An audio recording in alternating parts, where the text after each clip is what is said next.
Morning from the heart, December 10th, the Sabbath in the Gospel Dispensation. Isaiah 56 verse 2 says, Blessed is the man who comes from defiling the Sabbath and keeps his hand from doing any evil. The prophet Isaiah, looking forward to the gospel dispensation, sets forth in the most impressive manner the obligation of the Sabbath and the blessings attending its observance. Hitherto, circumcision and a strict observance of the ceremonial law had been the conditions upon which Gentiles could be admitted to the congregation of Israel. But these distinctions were to be abolished by the gospel.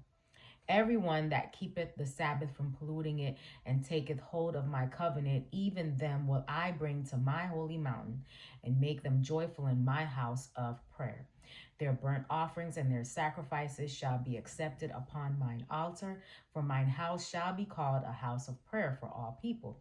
Again, after rebuking the selfishness, violence, and oppression of Israel and exhorting them to works of righteousness and mercy, he declares, if you turn away your foot from the Sabbath, from doing your pleasure on my holy day, and call the Sabbath a delight, the holy of the Lord honorable, and shall honor him, not doing thine own ways, nor finding thine own pleasure, nor speaking your own words, then shalt thou delight thyself in the Lord. And I will cause you to ride upon the high places of the earth, and feed you with the heritage of Jacob thy father, for the mouth of the Lord hath spoken it.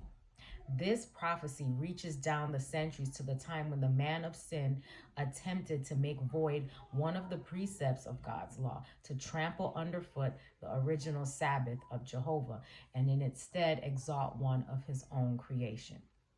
There were two institutions founded in Eden that were not lost in the fall, the Sabbath and the marriage relation. These were carried by humanity beyond the gates of paradise. All who love and observe the Sabbath and maintain the purity of the marriage institution thereby prove themselves the friends of humanity and the friends of God. All who by precept or example lessen the obligation of these sacred institutions are the enemies of both God and humanity and are using their influence and their God-given talents to bring in a state of confusion and moral corruption. Hope you have a great Sabbath today. Live from the heart.